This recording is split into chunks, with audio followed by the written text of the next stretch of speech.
कोण यांचे वाली आहे? आम्ही काय फक्त आकडे वाढवण्यासाठी हे सगळं केलेले आहे? कोण आहे जबाबदार? कोणीतरी याची जबाबदारी घ्यायला पाहिजे. खऱ्या अर्थाने सांगायचं असेल तर हे मृत्यू जे आहे हे नॅचरल डेथ नाही आहे. असंच ते मेले, हे नॅचरल डेथ नाही आहे. न्याय असला असतं तर या औरंगाबाद जिल्ह्याच्या जिल्हाधिकारी असू द्या, पोलीस कमिशनर असू द्या, DDR असू द्या, त्यांच्यावर हत्याचा गुन्हा नोंदवायला पाहिजे होतो. या सगळ्यांच्या मृत्यूसाठी हत्याचा गुन्हा त्यांच्यावर नोंदवायला पाहिजे होतं. सैफ अली खान आणि याच्यामध्ये फरक इतकंच आहे, तो खूप मोठा माणूस आहे, हे सगळे गरीब लोक आहे. पण हे सगळ्यांनी आपल्या आयुष्याची कष्टाची कमाई इकट्ठा करून त्यांचा पाप एकच होता की सरकारने ज्याला लायसन्स दिले होतं की हे तू चाल पतसंस्था, त्याच्यामध्ये पैसे जमा केले आणि पडून गेला. ते आज इतके महिने उलटून सुद्धा ठीक आहे, काही लोकांना पैसे मिळण्यास सुरुवात झालेली आहे. 10,000, 15,000, 20,000 पर्यंत पैसे, 25,000 पर्यंत. आज अगर या कलेक्टर साहेबांनी, पोलीस कमिशनर साहेबांनी, DDRनी, काळे साहेबांनी, संभाजी काकडे साहेब, संभाजी पवार, हे सगळ्या अधिकाऱ्यांनी आपल्या मनावर घेतलं असते तर जे कोट्यवधी रुपयांची प्रॉपर्टी लिलावासाठी आणण्यात आलेली आहे ते विकून ते पैसे तुम्हाला मिळाले असते. पण आपल्याला माहित आहे, एक आंदोलन आपण जेव्हा केलं होतं माझ्या ऑफिसमध्ये, हे प्रॉपर्टी विकायची नाही. पोलिसांचा आदेश असून सुद्धा इथे बसलेले एक अधिकारी ते प्रॉपर्टी एका मोठ्या नेत्याच्या जवळच्या माणसाला विकून टाकतात. आम्हाला आश्वासन देण्यात येतं की आम्ही कारवाई करू, आम्ही चौकशी करू. आज वेळ आलेली आहे त्यांना विचारण्यासाठी की तुमच्या चौकशीमध्ये काय निष्पन्न झालेलं आहे, काय कारवाई केलेली आहे. तुम्ही हे समजत असेल की हे सगळं गोरगरीब लोक आहे, किती चक्रा मारणार, किती लढा उभा करणार. मी पहिल्या दिवसापासून एकच बोलत आहे, आज पुन्हा एकदा बोलतो, जोपर्यंत एक एक माणसाचा एक एक रुपया परत मिळणार नाही तोपर्यंत आमचा लढा असा सुरूच राहणार आहे. दररोज आम्हाला कुठे ना कुठे मुंबईमध्ये एक मोठा फ्रॉड झाला, हजारो कोटी रुपये घेऊन पळाला. बीड मध्ये काय आहे, लातूर मध्ये काय आहे, अहमदनगर मध्ये काय चाललेलं आहे, त्यांचे पैसे मिळाले नाही. पण कमीत कमी आजची सुरुवात झालेली आहे आणि प्रामाणिकपणे या लोकांनी काम केले असते ते आज आपल्याला हे वेळ आली नसती की आपण इथे बसून पैसे, आमचे हक्काचे पैसे, कष्टाचे पैसे, आणि आम्ही आमरण उपोषण करत आहे. याच्यापेक्षा दुर्दैव काय असणार आहे? आमच्या हक्काचे काही भीक मागत नाही आम्ही काही त्यांच्याकडून काही फेवर मागत नाही. आमचे कष्टाचे पैसे द्यायला तुमच्याकडे पैसे नाही आहे. आणि फुकटाचे पैसे कसे वाटत आहे सरकार, कोणत्याही सरकार असू द्या, खऱ्या अर्थाने पहिले जे जे लोकांचे कष्टाचे पैसे होते ते परत करायला पाहिजे होते. नंतर तुम्हाला फुकटात कुणाला काय द्यायचे आहे हे तुम्ही ठरवा.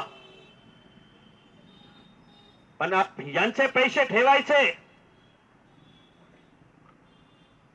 आणि दुसऱ्यांना फुकटात वाटायचे, हे कसली पॉलिसी, हे कसले नियम?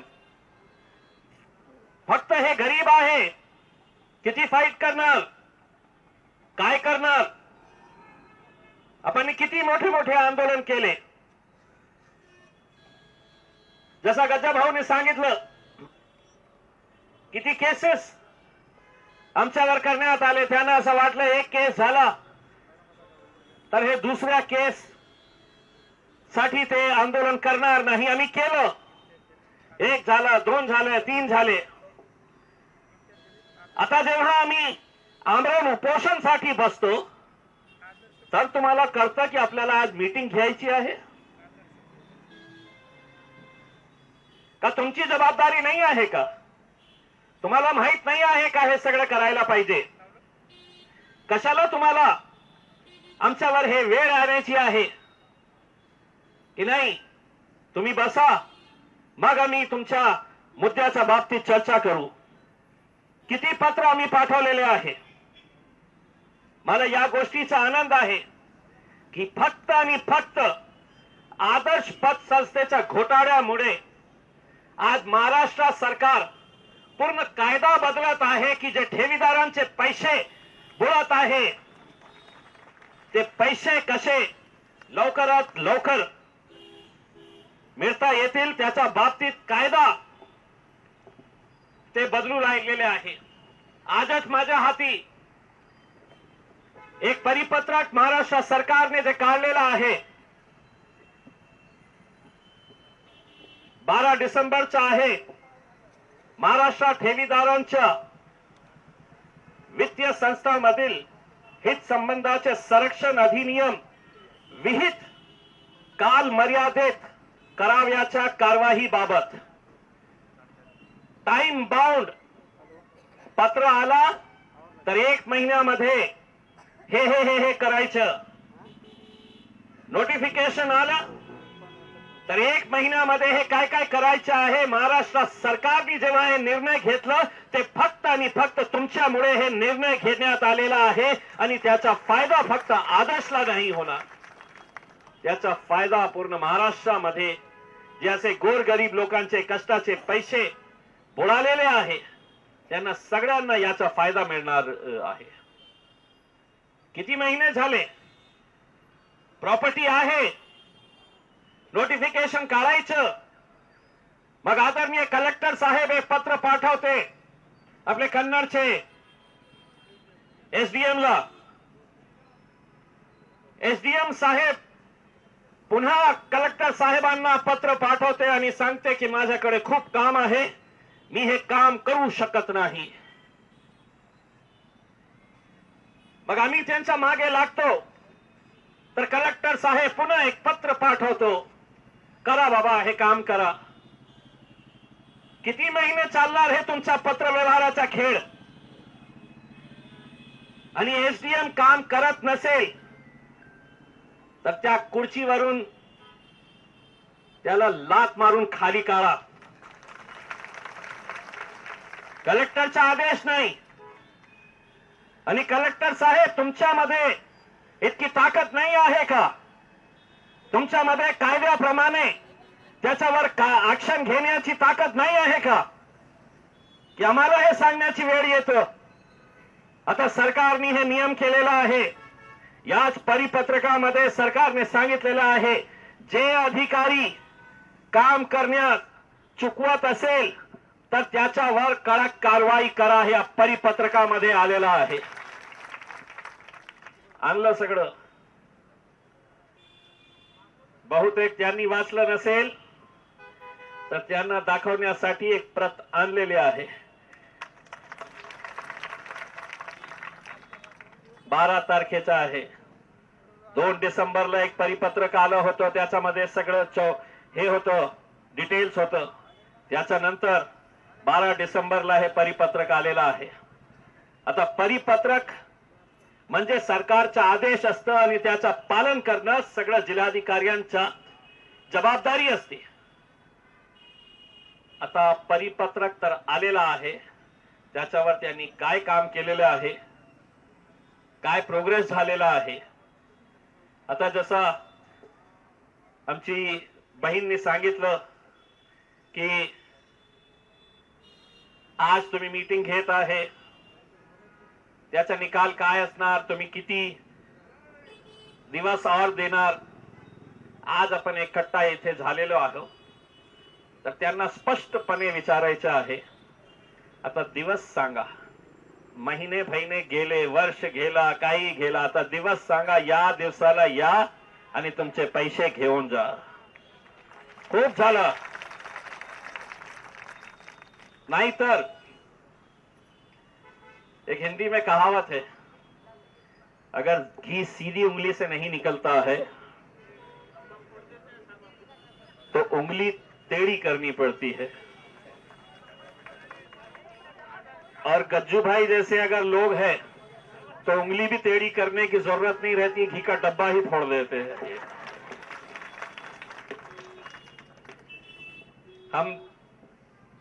मुझे ये बताया गया है कि अभी 3 बजे अधिकारियों के साथ ये बैठक करने वाले हैं. हमें इनसे क्या क्या सवाल करना है. मुझे खुद इस बात का बड़ा अफसोस है कि आपको अपना पैसा वापस लेने के लिए यहां पर खाली पेट बैठना पड़ रहा है. आपकी तकलीफ क्या है, आपका दर्द क्या है, आपकी परेशानी क्या है, ये मैं अच्छी तरीके से समझ सकता हूं. लेकिन मैं आपको इतना भी यकीन दिलाना चाहता हूं, जितना रास्ता हमने तय करके आए हैं, महाराष्ट्र की कोई पथ संस्था इतने आगे तक नहीं जा पाई है. ठीक है, शुरुआत हुई है 25,000 तक, कल 50,000 की होगी, लाख की होगी, 2 लाख की होगी. मैं यहां पर हमारी बहनों के सर्टिफिकेट देख रहा था, कितने मेहनतों से ये पैसा इकट्ठा किया गया होगा. आप खुद सोचिए कि जब ये पैसा अचानक इनके हाथ से निकल गया होगा तो क्या इनकी हालत रही होगी. किसी ने कहा है कि ये जितने भी लोग आए हैं इसमें ठेवीदार नहीं है, तो मीडिया वालों से अपील करूंगा, ये सब ठेवीदार है मेरे भाई साहब. सिर्फ मैं अकेला हूं जो ठेवीदार नहीं हूं, वरना ये बाकी के पूरे ठेवीदार हैं जिन्हें अपना हक मांगने के लिए वो आए हैं. जरा इधर मेरे भाइयों की तरफ भी घुमाइए, ये भी आपको दिखा रहे हैं, ये भी आपको दिखा रहे हैं कि ये सब अपने हक का पैसा लेने के लिए आ रहे हैं. हम उम्मीद करते हैं कि कलेक्टर साहब की मीटिंग अगर हो जाए, उसके बाद उनका क्या फैसला है वो क्या हमें बताते हैं, और अगर उनका आश्वासन आधा अधूरा रहा तो हमारा आंदोलन बहुत मजबूत चलेगा. फिर अब कच्चा पक्का कुछ चलेगा नहीं. जो भी है ठोस, जो भी है पूरा पक्का आश्वासन मिले. वरना अगर तुम ये समझ रहे हैं कि ये गरीब लोग हैं, ये कुछ कर नहीं सकते हैं, तो इन्हें याद दिला दूं कि डिविजनल कमिश्नर का ऑफिस के गेट को तोड़कर जाने की ताकत रखने वाले ये लोग हैं सभी. वो गेट को छलांग लगाकर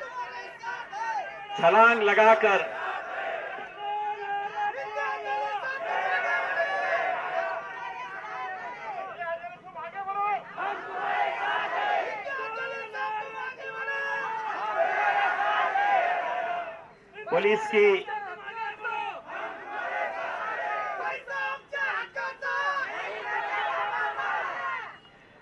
की लाठियां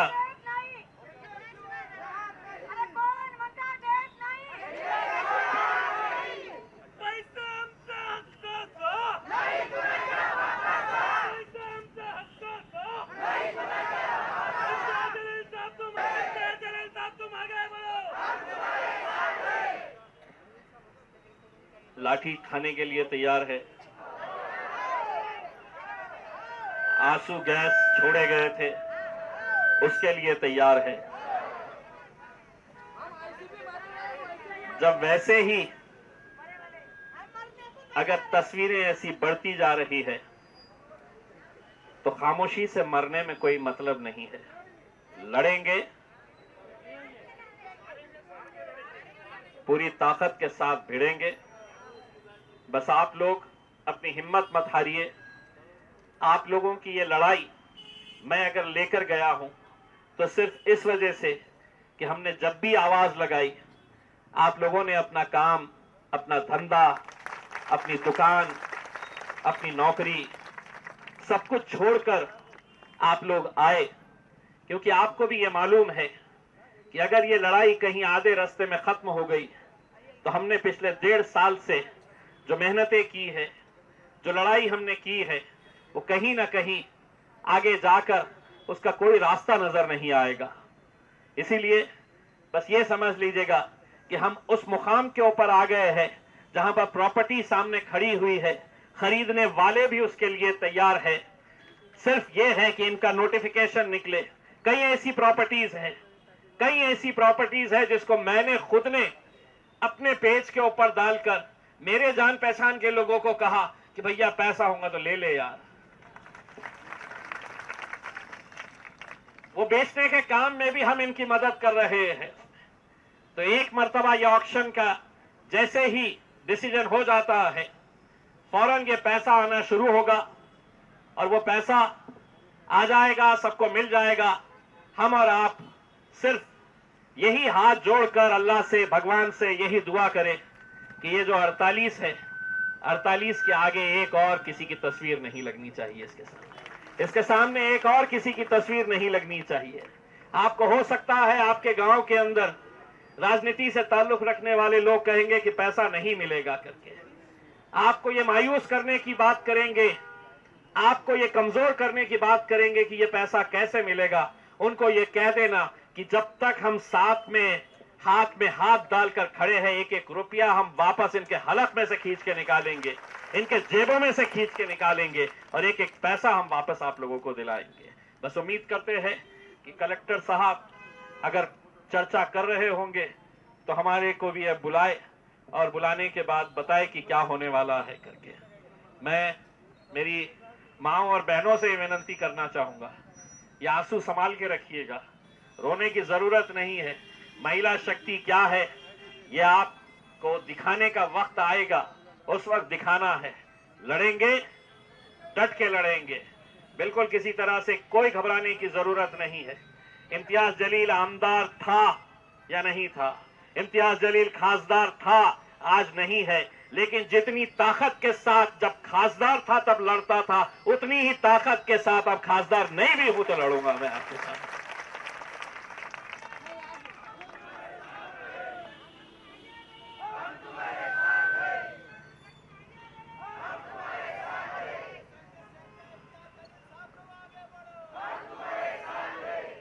बस पहले ऐसा होता था कि मेरे साथ सिक्योरिटी रहती थी, वो पुलिस वालों को बता देते थे ये करने वाले हैं करके।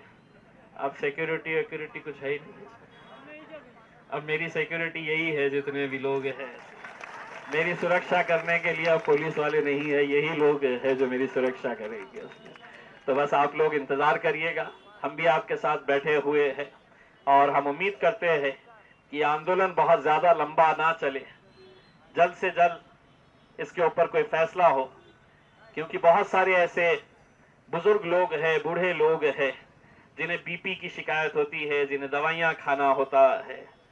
तो ऐसी हालत के अंदर बैठना मुझे भी अच्छा नहीं लगता है। हम उम्मीद करते हैं कि मानुषकीच्या दृष्टीने, इंसानियत की नजर से अगर देखा जाए तो आज प्रशासन, पुलिस मिलके कुछ अच्छा फैसला करेंगे। बहुत बहुत धन्यवाद। एबीपी माझा, उघडा डोळे बघा नीट।